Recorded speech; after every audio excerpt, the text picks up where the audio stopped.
Flip the Script, where innovation meets inspiration. Today, we're joined by Mr. Anil Kumar, an entrepreneur reshaping the world of matchmaking with Jodi 365.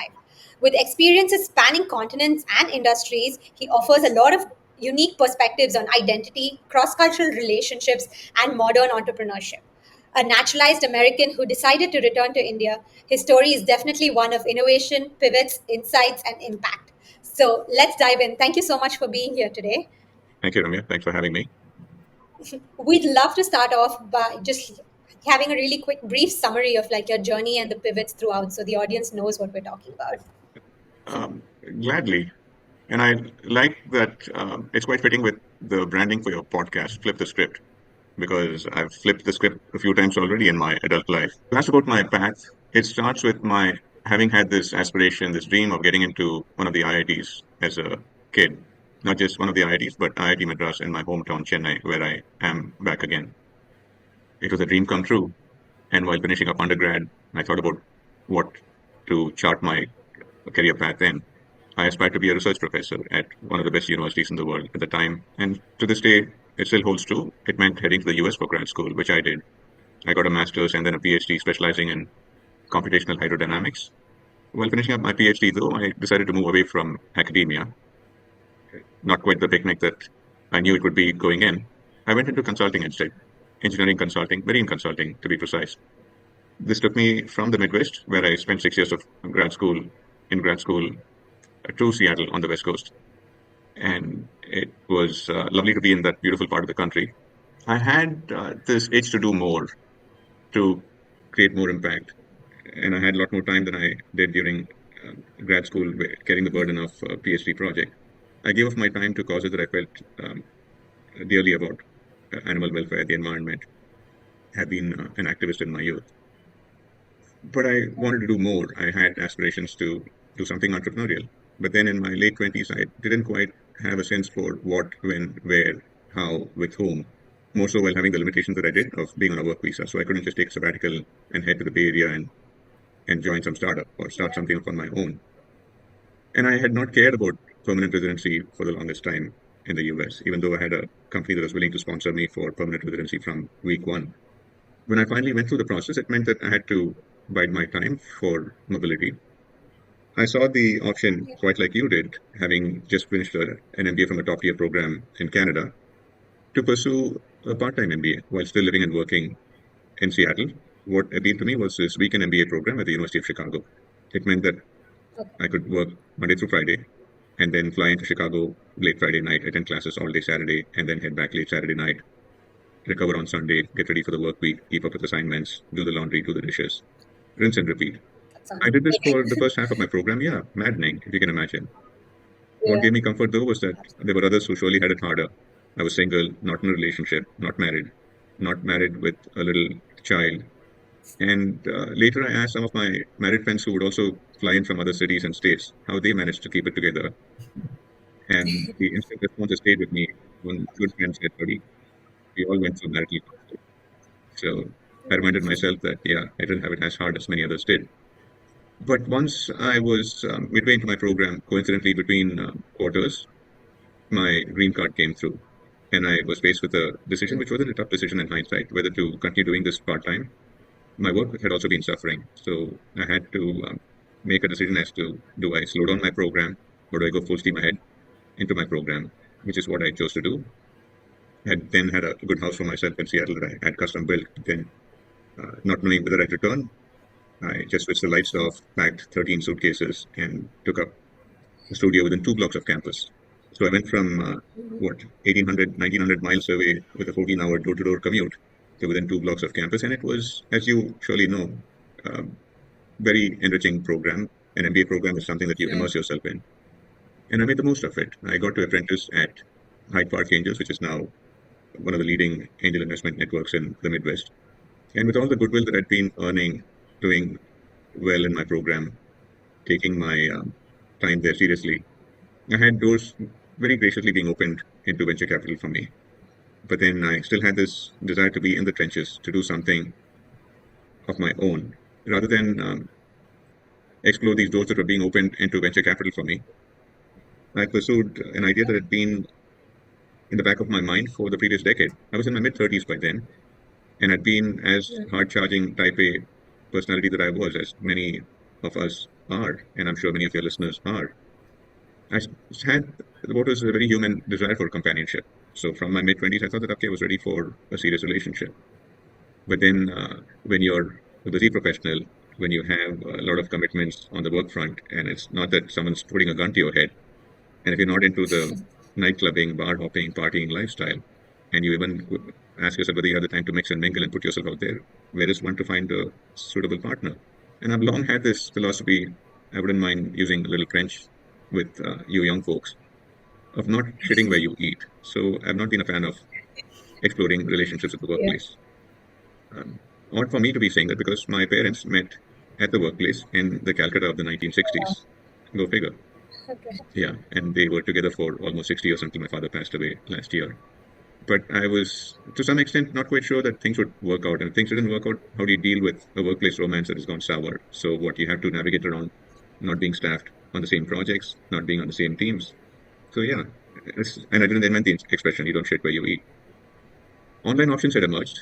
So, think about this. When I'm getting into this much depth, I haven't talked about my master's thesis, I haven't talked about my PhD dissertation, I haven't talked about my work at this boutique consulting firm in Seattle or my work with NGOs in the US, because it leads to what I've been doing for the last 15 plus years. So I thought about how if I had been struggling to find the right person, despite online options having been emerged, despite my knowing the prevailing Indian matrimonial sites and even the more Western model of dating sites, and we're talking about sites because this is before the apps came on the scene, before smartphones and mobile apps came on the scene.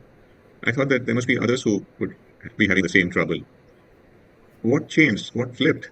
To use the word flipped in my head was that in the previous decade, between my mid 20s and mid 30s, if something wouldn't work for me, I'd lick my wounds and say, I'm not going near that platform again. I'm not going through that jungle again, dealing with all kinds of weirdos who in Paris might have thought me to be a weirdo too, right? It's a jungle out there.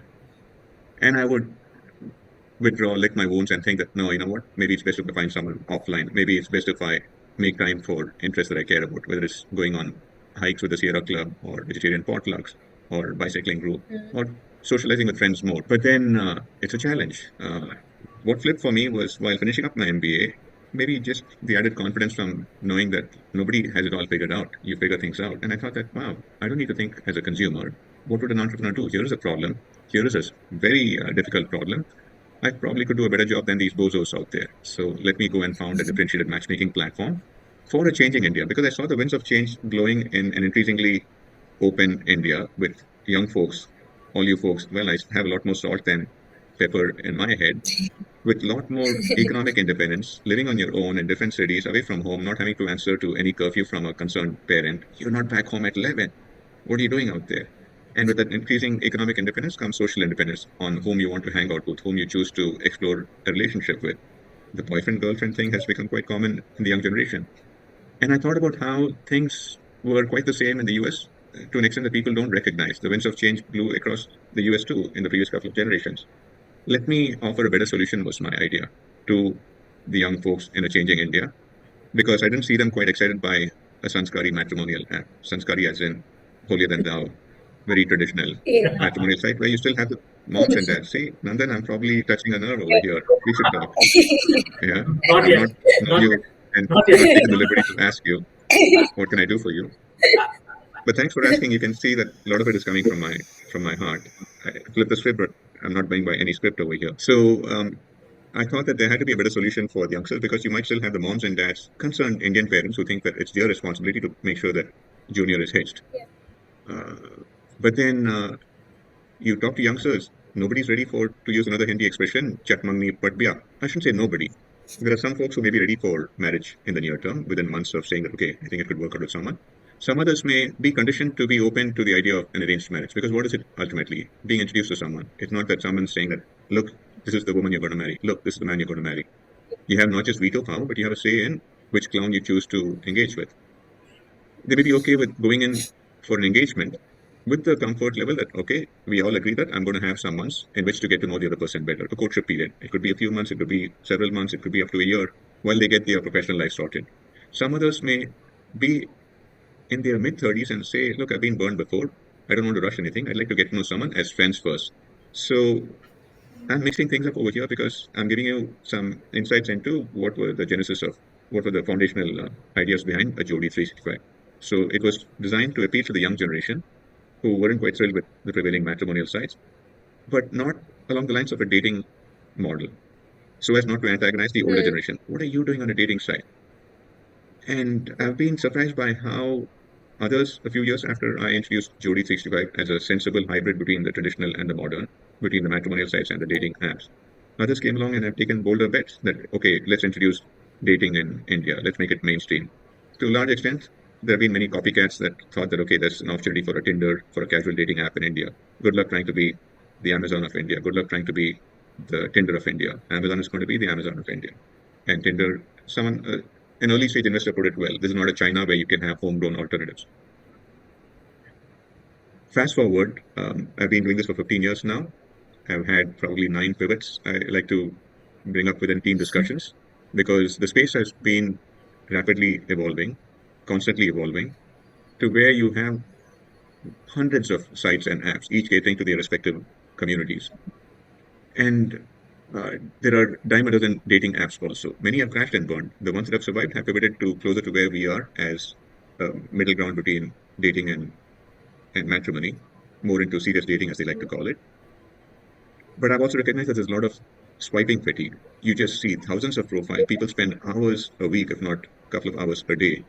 And you have profile views that don't quite lead to mutual matches. You have mutual matches that don't quite lead to the initiation of a chat. You have a chat that doesn't go beyond a hi, hello, babe, I want to do friendship with you.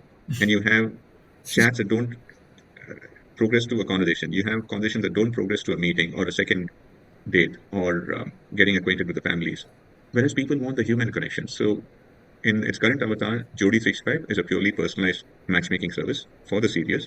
I have to say for the money too, because people pay us multiple lakhs of rupees to help them get introduced to the right person, sparing them from all the browsing, the screening, the curating, the vetting. We discuss handpicked matches on a regular basis. While there is a lighter version of Jodi 365, simply Jodi, Jodi, that we've introduced for people who are still comfortable with do it yourself matchmaking.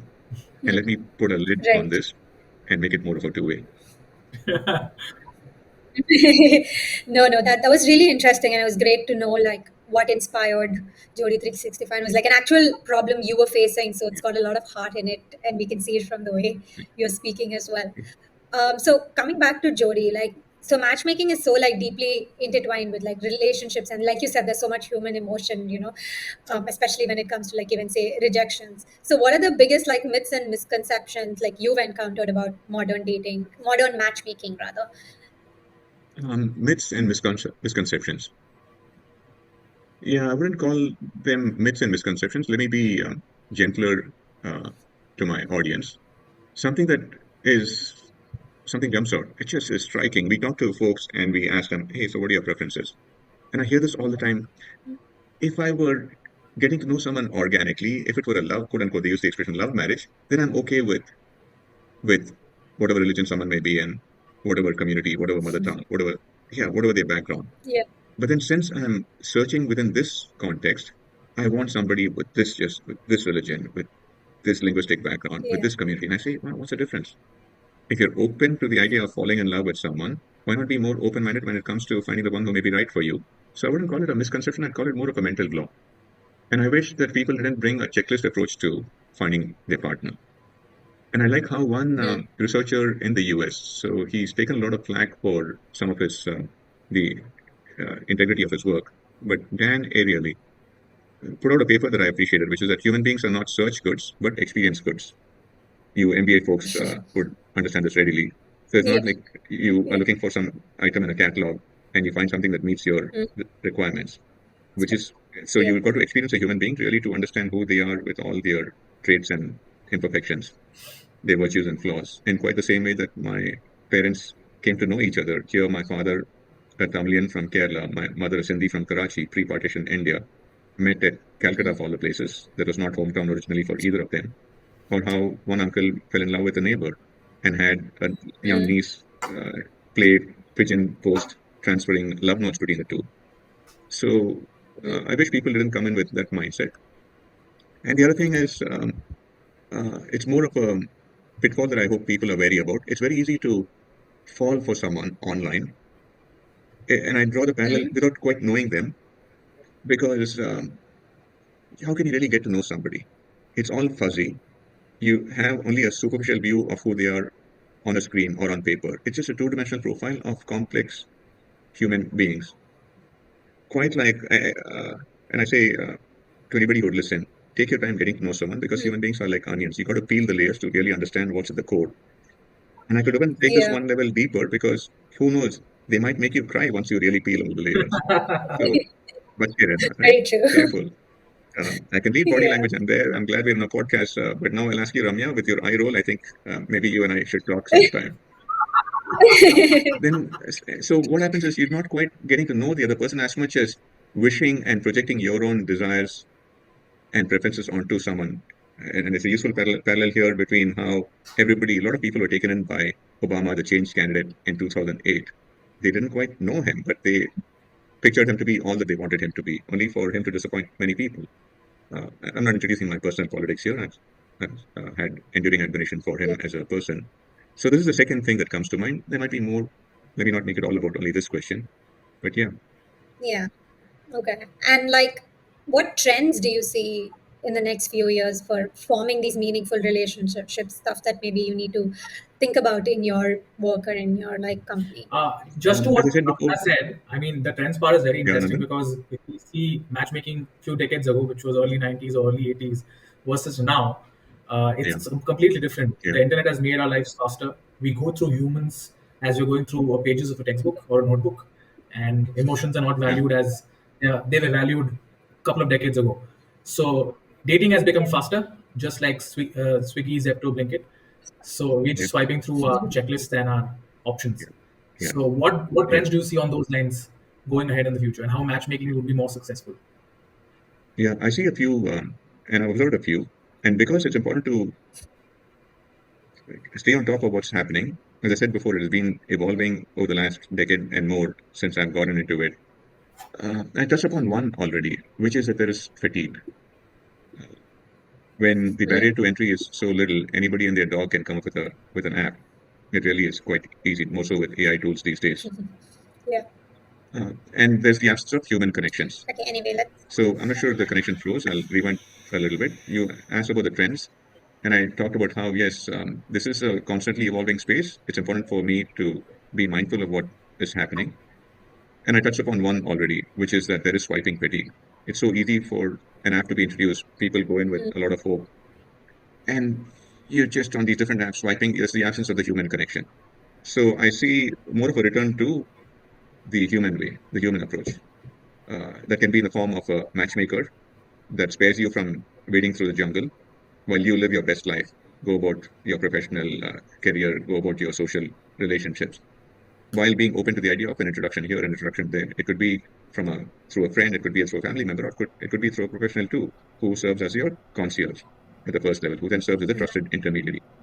The second thing that I see is, because so few of these profile views and swipes lead to chats, lead to phone conversations, lead to breakfast dates, lead to dinner dates, lead to an exploring of a relationship. People say, I don't want that. There's more of a blind date, a speed dating model, or these Mm. offline interest group based networking, these clubs. And there are folks who organize these kinds of meetups in different cities. And I say more power to anybody who's looking to solve this problem, because it's so ingrained in us, this human wiring for companionship, for procreation, ultimately, or not for a good fraction of people. And the third thing is, even while, because the second option is not scalable, which is having these local meetups, how do you, sitting in one city running a business, or out of, say, a dozen cities, how do you take it to 100 cities? Because there are people everywhere who want to meet someone locally. So another way in which to facilitate conversations is by having a personalized matchmaker drawing on AI. And it's been easy for me. I Yeah. can tell you, several years ago, there were already apps that were jumping on the AI bandwagon, and they got great press also by talking about, oh, AI and matchmaking. And this is even before ChatGPT came and captured public imagination. My approach has not been to talk up AI, because I think a lot of Mm. AI is BS. I prefer to focus on BI, not AI, which I think is BS, but BI, which is basic intelligence. and Yeah. to keep the human connection. There may be others that I may be not privy to yet, other trends. And this is why, despite having a business to run, despite having a team that takes care of it, whether it comes to tech, product, design, operations, marketing, sales, I love to have conversations with singles and their families because it keeps me connected to their problems on a daily basis, on a weekly basis. And it's important for any business owner, or you get disrupted. Absolutely. And like since you speak to so many of them, I'd love to know like three like pieces of advice that you give to people looking to find those meaningful relationships in today's time, especially in their 20s, early 30s. I Yeah. already touched upon two, if not more than two. One is, well, you may have some preferences, and people appreciate that when we discuss their preferences, we don't start giving prescriptions saying that, okay, here's someone who may be right for you. How can we possibly know and suggest who may be right for you before we understand who you are and what your preferences are? And in understanding the preferences, we make a very important decision and have them tease out their must-haves from their nice-to-haves. Preferences allowed to have, Yeah. right? These are deeply personal preferences. I've been slipping Yeah. into Hindi more. I should slip into Tamil, maybe a little Sindhi also, because your audience may be Yeah. pan-Indian and global. So I tell them, Yeah. while you may have your preferences, please don't come with a checklist mindset. Be more open-minded because you never know where there may be a meeting of the minds and the hearts. And I also talked about the other thing, which is careful, take your time, peel the layers. Don't feel rushed into things. Oh, please don't feel rushed into it. And see, this is something that folks appreciate for all the goodwill that we've earned. I think one contributing factor is that we keep it real. Uh, no pressure tactics saying that, oh my goodness, your daughter's 28. What kind of a mother have you been? Oh, you must be getting so much grief from your aunts, and there must be an aunt in every neighborhood on every balcony watching over. Oh, Sheila ki beti abhi tak kumari hai. You don't need to deal with that pressure. Look, it's just artificial. Do you want to rush into something and see her married at 29 only to have a miserable marriage? Only 28, right? There's somebody for everybody. Because I see them, they come to us. So I say, don't feel this external pressure. The other piece of advice I tell folks is at the same time, don't get so caught up as I did in my mid 30s. People might have looked from the outside and thought that, oh wow, he's got it all. Hotshot, IIT, MS, PhD, and yeah, doing well professionally. I remember when I was setting up my home and not just a house that I built, a custom home that was a lot of hard for me. And I was getting rid of my furniture from grad school days, right? The beaten up furniture. And there was a gentleman Chinese immigrant East Asian immigrant, who walked in and he said, oh, nice house. Your wife must be very lucky. I said, wow, he meant well. That's a kind thought. I said, thanks, but I'm single. Oh, look at this. Again, Asian values, relatable values. He thought that, oh, then the one who's going to come into your life must be very lucky because in his mind, as a dad, he came, I think, with a Yeah. preteen. So I was set. I mean, I was well packaged and ready for Yeah. grahastha and moving away from bachelorhood. But then I felt unfulfilled professionally. That wasn't where I wanted to be. That I hadn't had the illustrious career that I wanted to have. And I wrote a deeply personal post on LinkedIn several months ago. Sure, it was personal, but I put it on LinkedIn in the hope that it might help others who may be in their 30s make a more informed decision than the one that I took, which was dive headlong into realizing my unmet professional dreams. I will talk about how in a 5 year period, probably between 33 and 38, 5 or 6 year period, I went on no more than 5 or 6 first dates. That's how little I prioritized finding the right person because I thought that forget while holding a full time job down, traveling 14 hours a week door to door, attending a Yeah. competitive top tier MBA program, and trying to stay afloat, where's the headspace or even the time to explore a relationship? Forget exploring a relationship, even getting to know someone. And I put it on hold. And I don't think it had to be an either or. In hindsight, I did get married in my late 30s. Yeah. And I was 39 after a whirlwind courtship, got married. But then the background to that heartfelt post was that go figure, look at the irony. Huh? Life can be a BITC age. For all the hope and solutions that I provide to so many singles, I had a difficult marriage and my own marriage failed. And I own my story. So, not something that I'm ashamed of, not something that I think is a black mark on me or my ex wife. We went in within 3 months of our first date, we were married. It was a whirlwind romance. went in with the best of intentions. Yes, as my one of my two brothers put it well, sometimes you may have two good people, but they may be like oil and water. You stir and stir and stir, but they don't quite mix. So it's Yeah, another reason why I tell people take your time. Take your time really getting to know whether someone may be right for you or not. Um, there may be other thoughts over here. What would I tell folks? Follow your heart. And there'll be, when people give you advice similar to the advice that I'm giving, be mindful that they may be projecting their own, it comes from their experiences, and there's something to be said for learning from others' mistakes. Whether Buffett who said that fools learn from their mistakes, at least they learn from their mistakes, the smarter ones learn from others' mistakes. But also, balance is by reminding yourself that people come with their own biases, they come with their own narrow, limited, or different worldview, and they may be projecting their own fears and insecurities. How do you deal with this? Is there a practical solution? Maybe cultivating more self-awareness, being in tune with who you are and what your gut is telling you. Look, we are absolutely. accomplished professionals, right? Your peers may be in my target audience. Hey, I had to have an Yeah.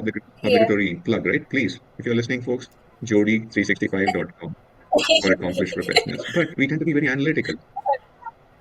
And again, Yeah. I'm projecting Yeah. my own experiences over here. Probably I don't listen to my gut as much, the emotional intelligence part, the intuitive intelligence part. There's a lot of noise out there, a lot of chatter. Just, yeah, follow your inner Just core. keep Just it. ignore the Easier said noise. than done, right? Yeah, but easier said Yeah, than done. absolutely. Right? And look, and I love this Tamil saying. Finally, an opportunity to pay tribute to my Tamil roots. I have had a lot of opportunity to share this line recently. அவங்க அவங்களுக்கு அவங்க அவங்க பிரச்சனை. A nice way of paraphrasing it in English. Yeah. Ramir, you understand? Oh, you're a Chennai ponnu, right? You'd understand that Yeah, I understood that. everybody has their problem. And it's something that I've borrowed on Twitter also, my favorite platform for uh, yeah, sharing thoughts with others who would relate to them. Everybody's fighting a battle. Everybody's dealing with a struggle that you don't know of. Yeah, so let's be kind to each other. Absolutely. No, that was some really great advice for people who are in this time in their lives and they're trying to make these rather big decisions on who to spend the rest of their life with. Yeah, And some We'd very important decisions, I feel, because these are something that shape your life. It's like right. I mean, it makes or breaks you for the coming future. On those lines, I would like to understand. You have also wore different hats: activist, researcher, entrepreneur. And the most interesting one that we want to know is the founder's hat that you've been wearing for so long. And what are the key lessons that you learned through this entrepreneurial journey of yours, which were not taught in traditional institutions like IIT or even Booth? yeah. Interesting that you asked that. I'm in my early 50s today. I've been at this for 15 plus years. And I tell you, right, I own my story. I also own my mistakes. How many mistakes? And this for good reason. I also talk about how, had I gone into VC in my mid 30s, fresh out of an MBA, even though I was a mature MBA candidate, even though I'd done different things until then, I wouldn't have respected the entrepreneur, the VC, sorry, I wouldn't have respected the VC that I would have been because I'd not quite been there, done that in the trenches. But look at me, I have my scars, I've earned my stripes. And I have thought about if I was starting up today, how differently I would go about doing things. And I don't need to have and offer original thoughts. It's for good reason that seasoned entrepreneurs tell folks get out of the classroom, go and speak to potential users, go and speak to potential customers. There are a few other irons in the fire. One of them has been the new app that we are rolling out, the lighter version, lighter, more scalable growth play version of Jodi 65, which is the Jodi app. Uh, I've also thought about how, for all that I've got to do professionally, all the opportunities that have come my way in higher education and beyond, because of the educational opportunities that I've heard, if I didn't do more to support others in their own pursuit of higher education, it would be a little unfulfilling for me in my sunset years. But then easier said than done to do something in the education space. I've not had the bandwidth, even though I've thought about how Jodi 65 would be only the first flagship platform in a portfolio of online properties and products and services. We also got into wedding planning and built a wedding market network. And I've had notions of next generation career and education consulting platform. Rather than take on that as a separate platform, I'm doing more mentoring, helping young professionals think about what next. It was delightful to talk before 1,200 high school students some months ago. A keynote speech. I don't think I stood up before that many people in one go to give resume writing tips, to give a webinar on getting into grad school overseas. Um, good luck to folks. Not everybody needs to be an entrepreneur. So I'd say don't take to entrepreneurship because it may be sexy. So rather than older man to younger man, I can tell you that maybe a generation ago, if you had a guitar on slung over your shoulder, you probably had a better chance of getting a girlfriend. Now it might be, oh, he's doing a startup. Don't do it because you think it's sexy. Yeah, it's a slog. Yeah. So That's some good now, advice. now I don't do either somebody of at them, but Y yeah. Combinator has, yeah, but then see, we don't need to be all the same. There's no script. Again, this is advice relating to both relationships, dating, and life. Be who you are. There's someone for everyone. Someone who loves you for who you are and who would find your imperfections endearing. Annoying, but at the same time endearing, as you would find theirs both annoying and endearing. So yeah, I tell folks Absolutely. channel what, I echo what the good folks at Y Combinator say, make something people want. Get out of the classroom, listen to what is out there. And if something is not there as a solution, think about why it's not there. It may be for good reason that something doesn't exist. But at the same time, just because something doesn't exist and people cannot conceive of what you're starting a matchmaking platform. Isn't there a shadi? Isn't there a Bharat matrimony? तू क्या उखाड़ने वाला है? I mean, what do you நீங்க என்ன பெருசா கிழிக்க போறீங்க? What are you going to do that's different? I had a vision for a differentiated platform between the matrimony and the dating extremes. So Yeah. take it step by step. You don't have to build everything right away. So I'd say don't try to productize it. Oh, something that I think entrepreneurs would really appreciate. So there's a lot of noise out there. Startups may be sexy. Funding rounds may seem sexy. They may seem like success milestones. Funding does not equate to success. Don't get caught up with it. And don't think that you have to build a fundable platform. Don't think that you have to do what it takes to get a check from a VC, from a venture capitalist. Understand that incentives are misaligned over here.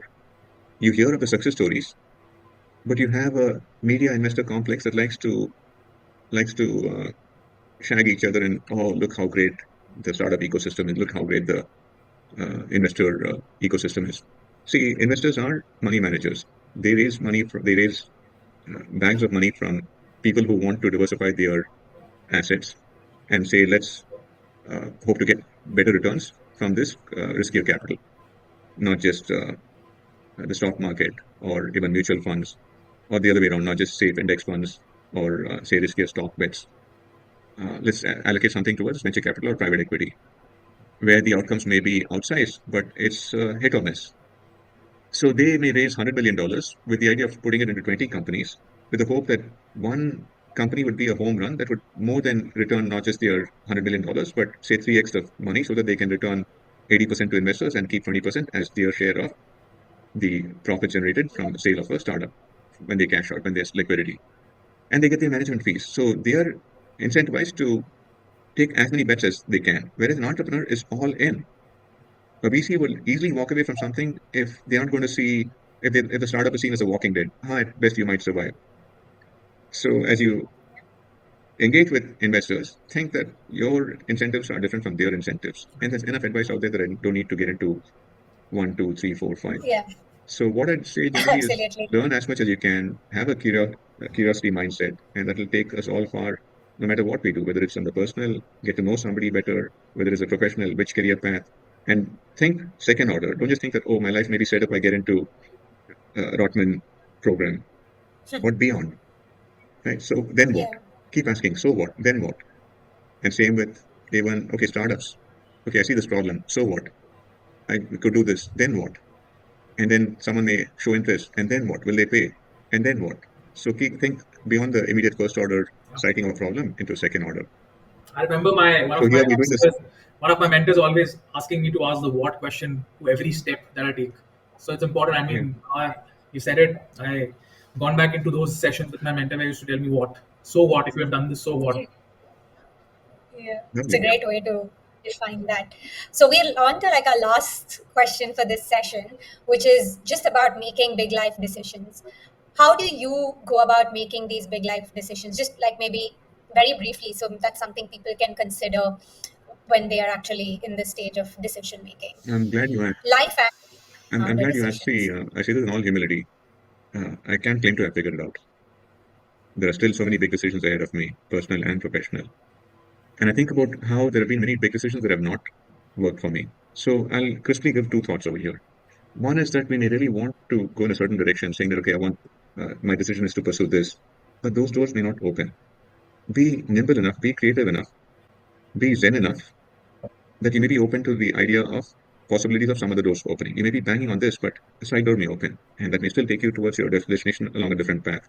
Don't just be so fixated on it's this or nothing else.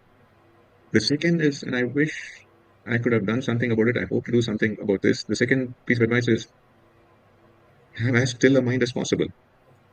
And I question my decision making in the past, and I wonder whether if I'd had a stiller mind, whether I might have made a more zen decision rather than be swayed by the noise, be swayed by internal pressures, external pressures, not so much pressures, or at least considerations. And I'm taking seriously a nudge from a dear friend and well wisher. Maybe get into meditating. It takes a lot of discipline. There are surely merits to it. Listen to your core is what I'd say. Maybe when the mind is still enough, you know what may be right for you and make that decision. And I like someone that I admire online from a distance. Entrepreneur philosopher Naval Ravikant has said that, yeah, if you're agonizing over a decision, see, different people have different frameworks. What he said has been in the back of my mind. Uh, if you think that what you're about to do is difficult in the near term, opt for that. Don't be seduced by whatever seems more expedient for the short term. Yeah, so think long term. To use the Hindi expression, be a lambe race ka ghoda. Yeah, be yeah a horse for the long race. Absolutely. But no, that was really amazing. Thank you so much. I think those were some really important pieces of advice for both Nandan and I and all our listeners. We were so glad to have you on the show sharing all your years of wisdom with us.